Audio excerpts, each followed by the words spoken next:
Start. महोदय, हिंदी चिरकाल से ऐसी भाषा रही है जिसने शब्दों का उनके भिन्न देश अथवा भाषा में उद्गम होने के कारण बहिष्कार नहीं किया। सच पूछिए तो सभी जीती जागती भाषाओं का यह एक गुण है कि वे अपने शब्द भंडार को बढ़ाने में हिचकती नहीं।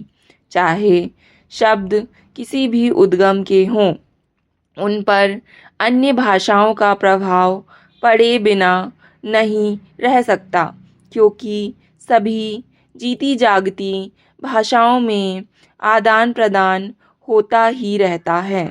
इसलिए हम हिंदी को भारत के लिए एक सार्वभौम भाषा बनाना चाहते हैं, तो प्रादेशिक भाषाओं के शब्दों और मुहावरों के लिए भी द्वार खुला रखना चाहिए। मैंने ऐसे कई लोगों के लेख देखे हैं जो हिंदी भाषी नहीं हैं और जिन्होंने हिंदी का अभ्यास राष्ट्रीय कामों के लिए किया है। उनके लेखों में कुछ ऐसे शब्द और मुहावरे देखने में आए हैं जो अर्थ तो स्पष्ट कर देते हैं, पर आधुनिक हिंदी में प्रचलित नहीं हैं। अन्य भाषाभाषी ऐसे शब्दों और मुहावरों को अक्सर व्यवहार में लाया करेंगे और हम हिंदी भाषियों को उनका स्वागत करना चाहिए, ना कि बहिष्कार। हिंदी सच्चे अर्थ में राष्ट्रभाषा तभी होगी जब भारत के सभी निवासी इसके साथ प्रेम करने लगेंगे और इसकी उन्नति में अपना गौरव मानने लगेंगे। यह भावना तभी उत्पन्न और परिपुष्ट हो सकती है जब वे यह समझने लगें कि हिंदी में कुछ उनकी भी अपनी देन है और हिंदी पर उनका भी अधिकार है। मैं समझता हूँ कि हमें इस भावना का स्वागत करना चाहिए और इससे डरना नहीं चाहिए। मैं तो यह भी मानता हूँ कि कहीं कहीं हमारे व्याकरण पर भी अहिंदी भाषियों का प्रभाव पड़ेगा और हमको उससे भी नहीं डरना चाहिए।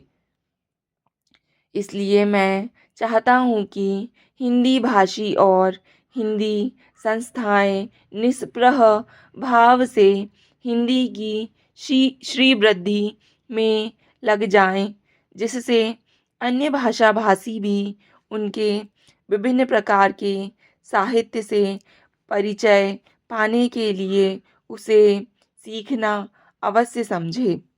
जिस प्रकार आज कोई भी विद्वान आधुनिक विज्ञान से परिचय प्राप्त करने के लिए यूरोपीय भाषाओं का अध्ययन करना आवश्यक समझता है, यदि केवल काव्य अथवा ललित कला संबंधी ग्रंथ ही यूरोपीय भाषाओं में होते तो हमको उन भाषाओं को सीखने की शायद आवश्यकता भी ना होती।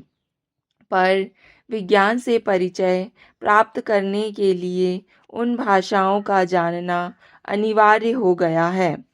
उसी प्रकार हिंदी भी इतनी समृद्ध होनी चाहिए कि आधुनिक विद्याओं को प्राप्त करने के लिए उसका जानना केवल पर्याप्त ही नहीं, आवश्यक भी हो जाए तथा इस भाषा में मौलिक ग्रंथ भी लिखे जाएं, जिनको पढ़ने के लिए अहिंदी भाषियों के लिए हिंदी सीखना आवश्यक हो जाए।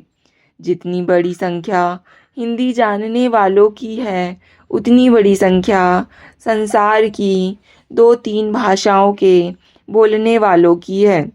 इसलिए यदि इतने लोगों में यह भावना उत्पन्न हो जाए कि वे हिंदी को संसार की भाषाओं में समुचित स्थान उपलब्ध कराना चाहते हैं, तो हिंदी का गौरव बढ़ेगा।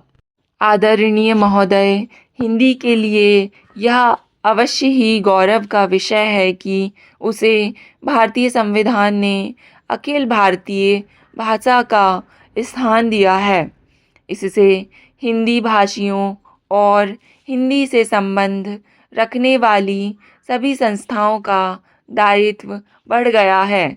संविधान में हिंदी को यह ऊंचा स्थान दिए जाने का विशेष कारण यह था कि इसके जानने और बोलने वालों की संख्या भारत की दूसरी भाषाओं के जानने वालों से कहीं अधिक है।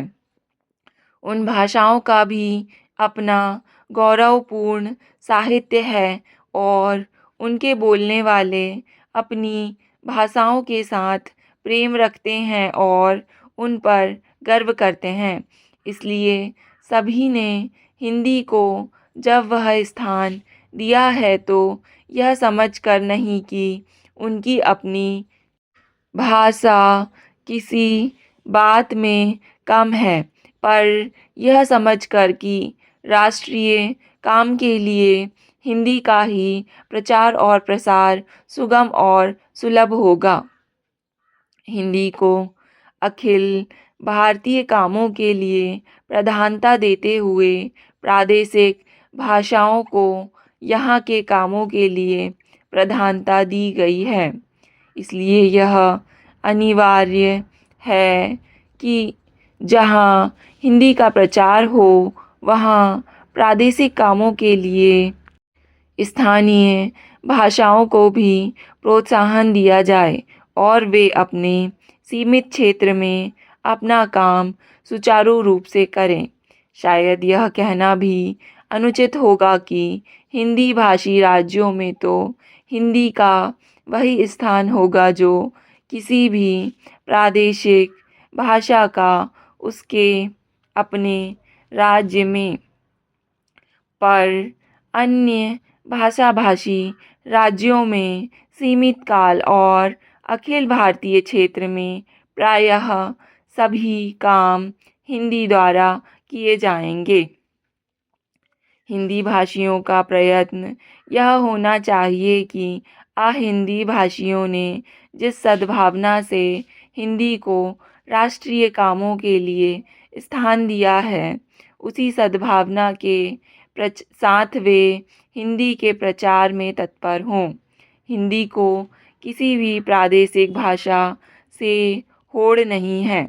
सच पूछिए तो हिंदी भाषियों को अन्य प्रादेशिक भाषाओं का पोषक और समर्थक होना चाहिए। जिस प्रकार हिंदी भाषी हिंदी के पोषक और समर्थक होना चाहते हैं, हिंदी भाषियों के व्यवहार और आचरण से यदि कहीं भूल से भी यह आभाषित हुआ कि हिंदी अन्य भाषाओं से अधिक समृद्ध, अधिक परिपुष्ट साहित्य वाली या प्राचीन तथा नवीन विचारों और भावों को व्यक्त करने में अधिक शक्तिशाली भाषा है और इसलिए इसको अधिकार है कि अखिल राष्ट्रीय कामों के लिए यह राष्ट्रभाषा मानी जाए, तो इसका फल यह होगा कि अन्य भाषाभाषी हिंदी के प्रति ईर्ष्या करने लगेंगे और जो संविधान चाहता है वह काम पूरा नहीं हो सकेगा और हिंदी उस स्थान को प्राप्त नहीं कर सकेगी जो संविधान ने उसे देने का निश्चय किया है। दूसरे शब्दों में हमें हिंदी का प्रचार नम्रतापूर्वक करना चाहिए। मुझे यह कहते हुए बड़ा हर्ष होता है कि इस दिशा में नागरी प्रचारिणी सभा का दृष्टिकोण सदा से व्यापक और उदार रहा है। सभा के पदाधिकारियों और कार्यकर्ताओं ने सदा ही अन्य भारतीय भाषाओं का समुचित आदर किया। यह सभा की परंपराओं के अनुकूल ही है कि हीरक जयंती के उपलक्ष्य में एक प्रकाशन योजना बनाई गई है।